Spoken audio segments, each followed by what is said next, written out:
Hey Brain Stuff, it's me, Ben. So if you're like most people, you think you're very good at some things, and you're able to admit that you're less good at others, you likely shake your head in pity at people you see as, well, stupid. Why do they keep dumbing everywhere on everything, you ask yourself? Why don't they understand that they're bad at doing people stuff? Well, there is an answer, but I can tell you right now, you might not like it. It's not a matter of intelligence necessarily. That's a difficult thing to measure, but it is related to, let's call it competence, the ability to do something well. In 1999, a psychologist named David Dunning and his grad assistant Justin Kruger tested a group of students in several categories: the ability to think logically, to write grammatically, and to spot funny jokes. They also asked the students to rate their skills in these categories, and that's when Dunning and Kruger noticed something weird. The people scoring below average on these tests weren't just incompetent in these categories. They also didn't know that they were incompetent, and here's the kicker: the less competent they were, the more competent they ranked themselves. This is a phenomenon called illusory superiority, which I know sounds like it might be the name of a Radiohead B-side, but it isn't.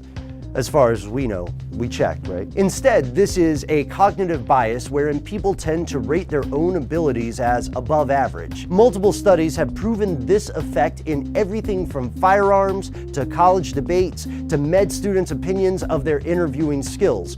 It doesn't seem to matter what specific skill we are talking about.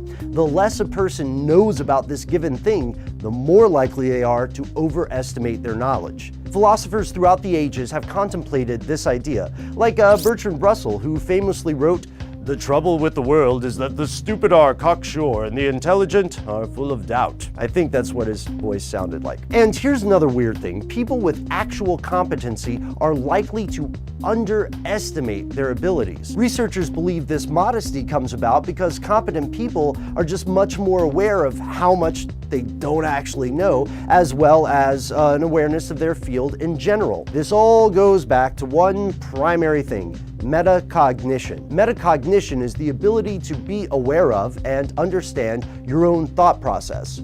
So in other words, it's the ability to think about how you think. People tend to evaluate themselves through what Dunning and Kruger call a top-down approach. This means instead of objectively measuring their performance, people start with their preconceived notion of their skill. I'm a great driver and I'm really funny, for instance, and they use that belief to evaluate their performance later.